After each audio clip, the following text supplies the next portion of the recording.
Two unsuspecting individuals lost their lives yesterday, completely unaware that a lethal threat was closing in. It wasn't a lack of warning that failed them. Rather, the alert arrived a full 2 minutes after the explosion had already leveled their location. Despite an $8 billion shield, the most sophisticated defensive network ever conceived, refined through 2 decades of combat and thousands of successful Intercept 11 counter missiles were launched into the darkness, not a single one found its mark.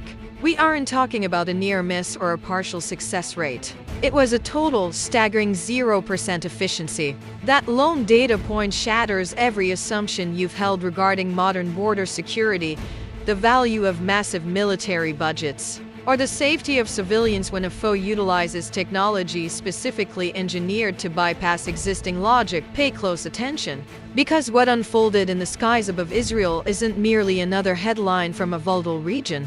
It represents the nightmare scenario that global defense architects and weapons specialists have been quietly terrified of for years. This was the moment a hypersonic glide vehicle proved its lethality in a real-world engagement for the first time. The results are haunting. No existing detection net can track it with enough speed. No interceptor on the planet can catch it. Furthermore, no government, including the United States or any NATO power, possesses a functional countermeasure ready to safeguard their urban centers against a specific category of hardware. What occurred was more than an offensive strike. It was a global demonstration, a live fire proof of concept aimed at every war room on Earth. The message was unmistakable. The paradigm of conflict has shifted, and the public is largely being kept in the dark about the why. Let's revisit 9:13 p.m. local time. Deep within western Iran, a mobile platform pivots into launch position. The crew receives the final authorization. A solid propellant engine ignites, propelling a projectile upward at speeds that turn the surrounding atmosphere into a glowing shell of superheated ionized gas. Israeli tracking satellites detect the heat plume within 40 seconds. This is a routine event. This has been seen before. Ground-based radars lock on. Information surges into the aero defense hubs. Personnel begin plotting interception vectors. The machinery is performing exactly as intended, executing the drills it has mastered over thousands of simulations. For 60 seconds, the situation feels controlled. Then, the projectile does something unprecedented for an Iranian asset. In a heartbeat, it evolves from a predictable threat into a mathematical impossibility for current software. At an altitude of roughly 100 kilometers, at the peak of its ascent, the weapon undergoes separation. The booster stage continues its ballistic arc, tracing the easy-to-calculate curve that computers have been predicting since ignition. Radars stay focused on that spent shell. Calculations keep churning, but that booster is now just empty metal, because the payload that detached is a glide vehicle. And unlike a normal missile, this payload does not just drop. It maneuvers. At the fringe of space, roughly 80 kilometers high, it starts to skip. Think of skipping a flat stone across a glass-still lake at 13 times the speed of sound. The stone doesn't plunge. It bounces along the surface. It traverses the atmosphere at a terrifying velocity while constantly shifting its heading. That is the behavior of the glide vehicle. It is screaming through the thin air at Mach 13. That equates to 16,000 kilometers per hour, or nearly 4.5 kilometers every single tick of the clock. By the time you finish this thought, the weapon has crossed 12 kilometers of sky. The terrifying reality, the reason it is effectively immune to current interception, is its unpredictability. Traditional missiles follow the laws of gravity and momentum. You can use physics to predict where a ballistic object will be, so you can put a countermeasure in its path. Engineers spent 50 years perfecting that math, and they succeeded. The Arrow and David's Sling systems are technical marvels. Against standard threats, they are nearly flawless. However, a glide vehicle ignores the predictable arc. It possesses aerodynamic fins. It can bank left or right. It can pull up to glide further or dive sharply toward a target. It executes lateral shifts in flight that move its position by miles in mere seconds.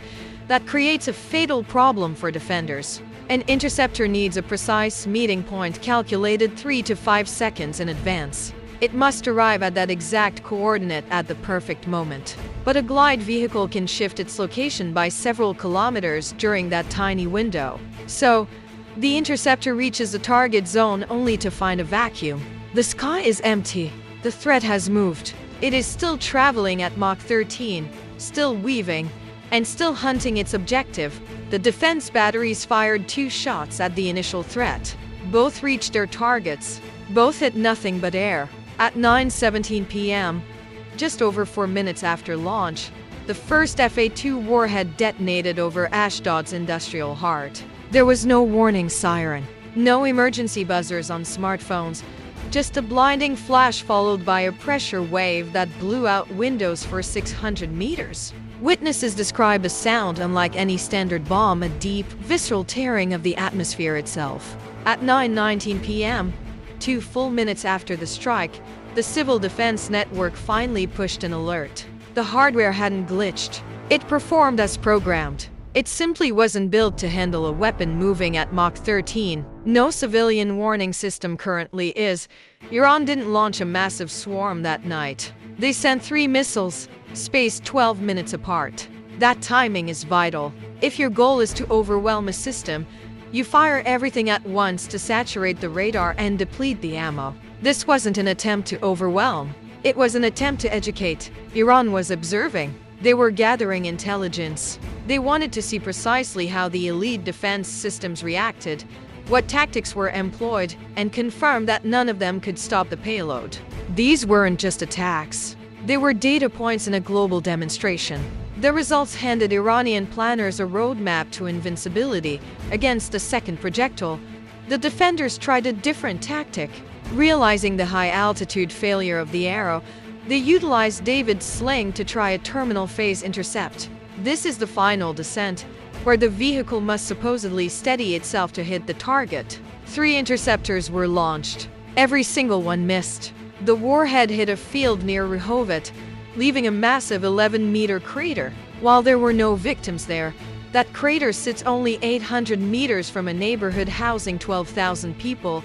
If the guidance had been off by a fraction, it would have landed in a school or an apartment block with 0 warning. Against the final missile, the defenders threw the entire kitchen sink, 2 arrows, 2 David Slings, and even an Iron Dome battery. 7 interceptors costing between $50,000 and $3 million each were burned in seconds. All 7 failed. The Fa-2 hit a warehouse in Beersheba, killing 2 guards and injuring 11 others. 3 missiles launched. 11 interceptors fired. 0 hits. The most expensive shield ever built achieved a perfect record of uselessness. Now, consider the grim economics. Israel spent $8 billion over 20 years building this safety net. Iran spent roughly $15 million on those 3 missiles. That $15 million defeated the $8 billion. Wealth is no longer a guarantee of safety in the hypersonic age. This represents a total collapse of the strategic logic that has defined global defense for a generation. The belief that if you spend enough, you can buy security. That logic relied on the offense and defense evolving at the same speed. Hypersonic tech has set that playbook on fire. How did Iran achieve this? The engineering is nearly impossible. Moving at Mach 13 creates friction that heats the hull to 2,000 degrees Celsius. Navigating inside a plasma sheath that blocks radio signals is a nightmare. Most materials simply melt. Western experts claimed Iran couldn't do it alone, and they were right. Reports suggest a triple threat collaboration. China likely provided the heat-resistant ceramics, while North Korea shared high-performance solid fuel tech. This wasn't just an Iranian success. It was a joint venture by nations intent on ending Western air superiority. The psychological impact is perhaps more dangerous than the physical one. Iran doesn't need thousands of these to change the world. They only need enough to prove that nowhere is safe. Each launch is a message to every citizen: your government cannot protect you. When the warning time is 6 minutes but the impact time is 4, the safe room becomes a tomb.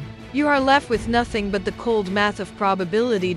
So, what comes next? The US is racing to build a glide phase interceptor, but it won't be ready until 2028 at the best. It has already cost $12 billion and remains unproven in combat. In the meantime, the sky is open. Every F-A2 launch will reach its destination without resistance.